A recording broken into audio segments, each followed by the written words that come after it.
now, and the phrase comes to mind that you can't teach what you don't know, and you can't lead where you don't go. And with those words in mind from Audrie, that is the image that she brings to my mind. She is someone that really fascinated me from the first time I heard her speak over the radio a couple of years ago, and her wisdom and the energy that she brings to the table and to the whole scene of active consciousness is something that is truly valuable. And we are honored to have her here tonight. And without further ado, I would like to welcome Audrie Scott Williams, talking tonight on the Diary of Now-Time Prophecies and the Wisdom of the Grandmothers. So if we could give her a hand.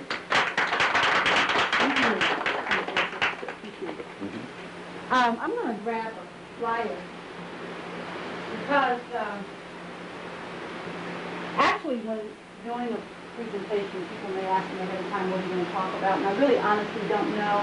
I do know that a clue for me was when I was asked to write up something, the information that came forward was, I don't know if you've had a chance to look at the flyer, but the key to thriving in the 25th age is to understand the energetic shifts.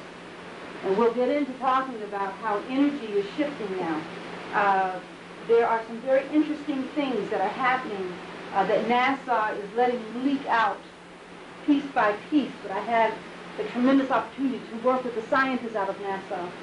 And one of the things that was coming forward from him was confirming information that I was receiving, and just sort of tapping on the door from time to time to sort of validate the direction that they're going with the information. So we're going to talk about these energetic shifts.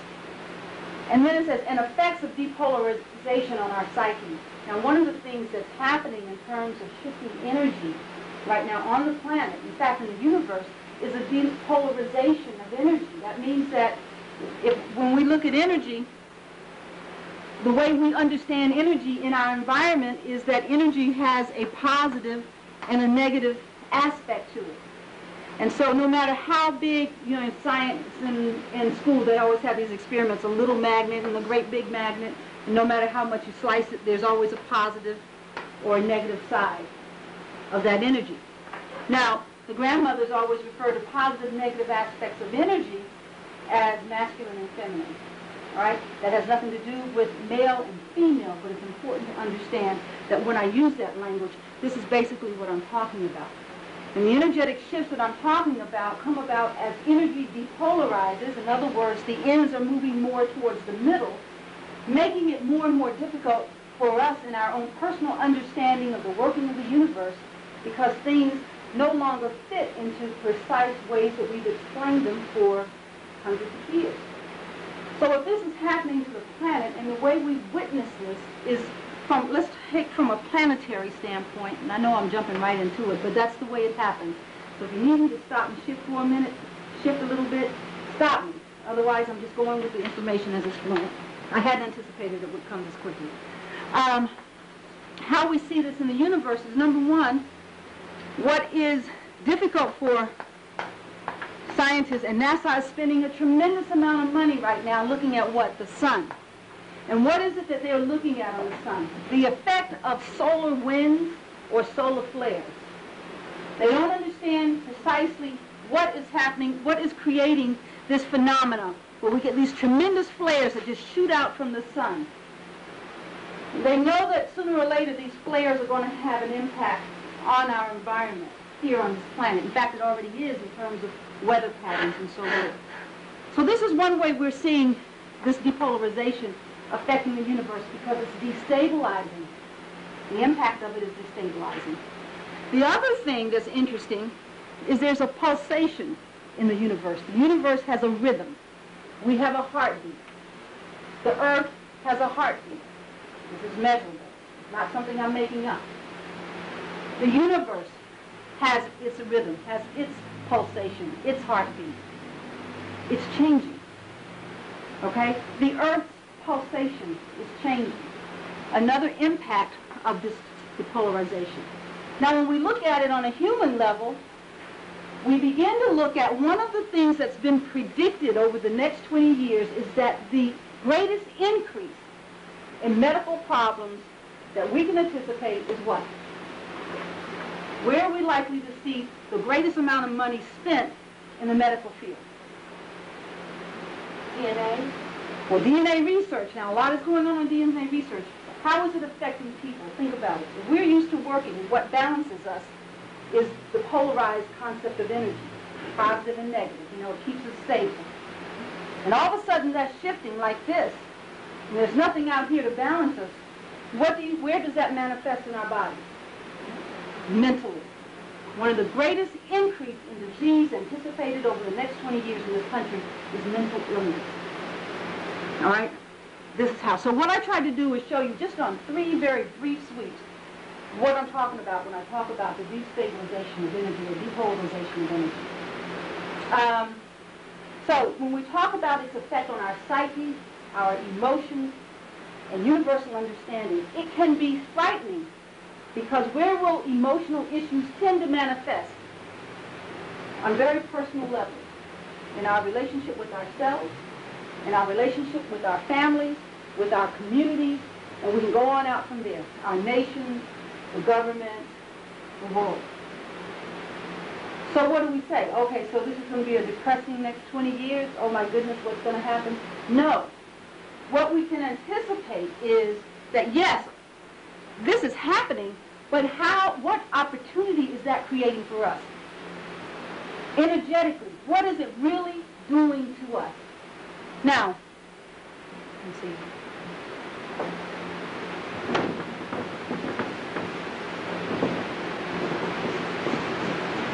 Okay. Is altering on DNA and structure? Absolutely. Let's take the DNA piece because I can tell that's really up front on your mind, and it really gives me an entree into an aspect of the discussion. But before I do that, let's go here, and then we're going to end up there. There is a 7-point alignment in space. And this 7-point alignment is like 7 holes in the universe. And aligned within these 7 holes are star systems beyond which any we have ever seen. Now, of course, the most obvious ones, you know, we hear about are Sirius and the Pleiades and all that. But beyond that, and the majority of the light and energy that's coming through, are systems that we haven't even seen. Imagine all of this energy lined up, and all of a sudden, some phenomena in space that may have only lasted faster than what I can snap my finger has caused all this alignment of energy to come in and all of a sudden being channeled into the earth. That is what has ushered in the new age. All right? Now, when I talk about the new age, we're at the end of the 24th age. In fact, we have just transitioned from that. The 24th age was the age of perfection of form. Right? Perfection of form. Now, each age lasts 312,000 years. We're coming to the end of a 312, we have come to the end of a 312,000 year age. Within that are seasons. And here you see it divided. Imagine this whole circle here being an age. It is also the earth. It is also us as individuals. Now, each season is 26,000 years. All right? Where we are, just about here, bringing out the end of the season, of the age. Each season, as we think of this as a clock, because it also is a timekeeper, each season, being 26,000 years, also has an energy that is a prevailing energy and an energy that is a shadow energy. So in other words, the first age or season of this age was masculine. It had a feminine shadow energy. And it was this play of energy that keeps each season balanced. It just means that every season has an energy that is necessary for movement.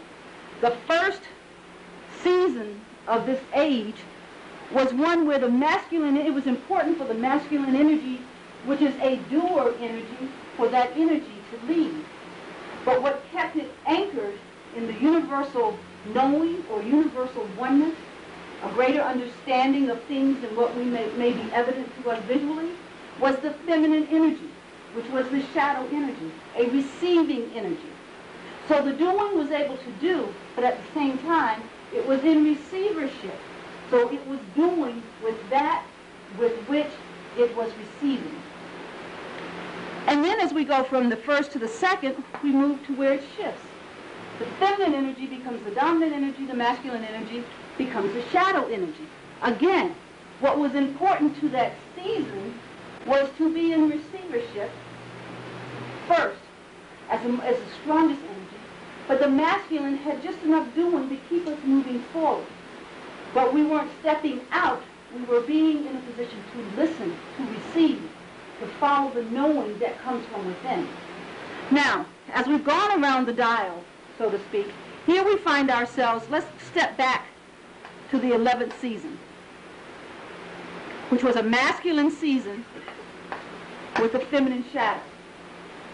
As we've moved into the 12th season now, what has happened is the masculine coming from the 11th into the 12th did not relinquish its reign, so to speak. In other words, we went into a season out of balance because all of a sudden, here we come over the last 26 years into a season with a masculine prevailing energy and a masculine shadow energy. And this is what the grandmothers call sun consciousness, S-O-N, without sun consciousness, S-U-N. Now, there was a planetary configuration with the strongest dominant planet at this time being Mars that led or ushered in the shift. Now, if you think about it, over the last 26,000 years of our history, especially that aspect of it, or that part of it that's most closest to us, which is written history, which is only, what, at the most 2,000 to 3,000 years? The rest is conjecture back to some places say that, 10,000 years maybe. But most of the history, the written history that we look at, we tend to accept it within the last 2,000 to 3,000 years. What we have seen in this progression of 26,000 years is a deterioration of what aspect of our humanity? The soul connecting string, that universal oneness. Now, it doesn't mean that people don't go to church. It doesn't mean people don't have other ways of worship. It doesn't mean that there are pockets of people trying to connect. I'm not denying any of that. But what I'm saying, in the energy that prevails, there is an energy which seems to be lacking in consciousness, or as the grandmothers say, the sun consciousness, because the sun in the universe is the light. The sun, the star, is the light. The light reveals that which we are ready to perceive in consciousness. Remember that, because that's important. The light reveals only that which we're ready to perceive in consciousness. So in other words, the light points the way to the dark, where all the magic occurs. And we'll go back to that. I kind of got off on a sidetrack, but we'll go back to that. So as we went into this last season of the age, we went into a season out of balance. Things are incremental. So it means it got worse as we went along. Now all of a sudden, here we are today, in all prophecy. I don't care where you look. Indigenous people around this planet are very scared, and I mean scared, about the age that we're in. When you say indigenous people, Any indigenous people, Africans, Native Americans, Mayans, Aboriginals, you name it. All prophecy makes those, the ancient ones with knowledge and with wisdom, who carried that over time, very much afraid. Now, let's look at this, because this is heading back to the DNA, so just stay with me here. Here we have this happening. Now, prior to this configuration, we had a planetary configuration like this, and I'll show you what all that means in a minute.